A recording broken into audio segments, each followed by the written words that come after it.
munaasabad ballaaran oo loogu dabaaldegayo maalinta xorriyadda gobollada koonfureed iyo weliba midowgii koonfurta iyo waqooyiga dalka Soomaaliya ayaa habeennimadii xalay ka dhacday magaalada Nairobi gaar ahaan xaafadda Isliya ay Soomaalidu ku badan tahay. waxaa munaasabadani ay kumanaan ruux ka soo qayb galeen soo qabanqaabiyay kooxda fanaaniinta ee waayaha cusub.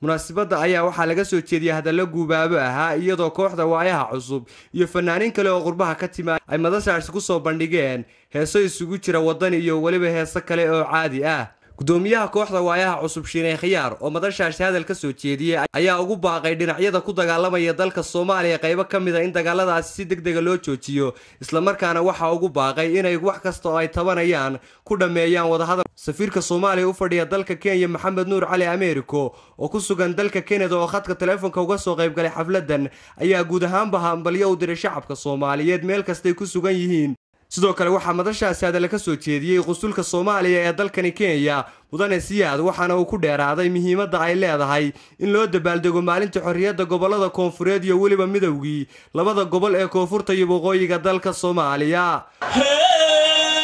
وحابو وحبالي وحابو ذا اللباح وحابي تبوي البصر ليس واباني باب غروح هذه قالت إلا هو بالعلا لهيت لا تلقى هذه قال هلا لا لا هلا لا هلا لا لا ريدين كوين يعني قرد عدعيو ويالا سنة كل ولي بعد تاريخ دان دشي كنتم يصدق دي وعالم عيد داوتي على هي عالم كينات السجالاتان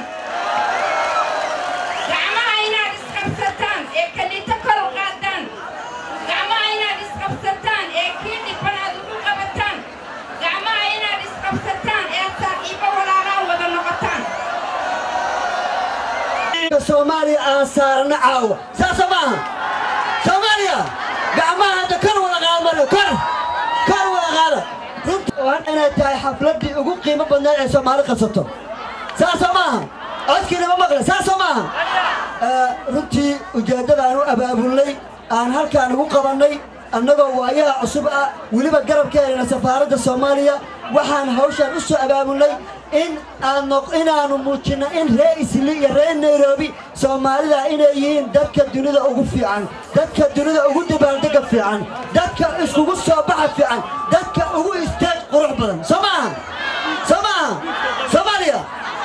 runtii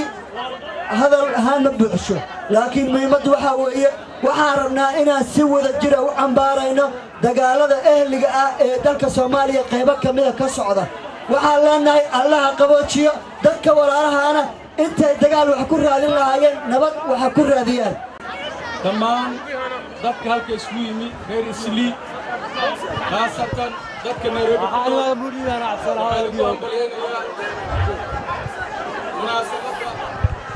caawa halka la isku yimid ee ah maalintii xorriyadda Soomaaliya ay qaaday gobollada koonfureed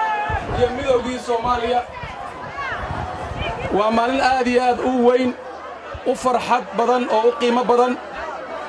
maalintana waa maalin meel waliba Soomaalidu ay joogaan ay ka xusaan waxayna u xusaan wax kale ma aha inay muujiyaan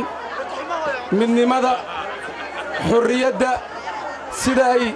u wanaagsan tahay walaalayaal anoo ku hadlaya magaca safaaradda Soomaaliyeed inkastoo safiirku naga maqan yahay oo uu ku maqan yahay safar waxaan halka u yimi inaan idinku hambaleeyo sida wanaagsan ay isugu timaadeen Isli waxaa dhaqan ama Nairobi dhaqan u ahaan jirtay in meelo badan lagu kala ciido laakiin maanta caawa waxaa muuqata in Soomaalidu ay meel isugu yimaadeen ay meel ku wada faraxsan yihiin oo ku wada ciidayaan. munaasabadani ayaa noqonaysa tii ugu ballaarnayd ee lagu qabto meel ka baxsan dalka Soomaaliya taasi oo loogu dabaaldegayo 1 Luulyo oo ku beegan xilligii ay xornimada qaateen gobollada koonfureed ee dalka Soomaaliya iyo waliba midowgii labada gobol. Soomaaliya hadalaato Soomaaliya asraacdo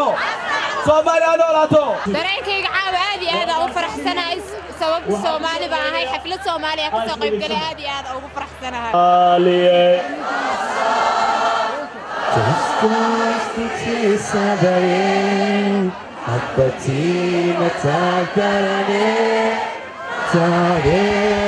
munaasabadani ahayd mid si heersaraa loo soo agaasimay islamarkaana lagu maamuusayey 53 guradii ka soo wareegatay markii ay xornimada qaateen gobollada koonfureed ee dalka Soomaaliya islamarkaana ay midoobeen koonfurta iyo waqooyiga dalka Soomaaliya ayaa waxa ay ku soo dhamaatay sidii loogu talagalay. Cabdixakiin Saciid Maxamed, telefishinka caalamiga Kalson TV,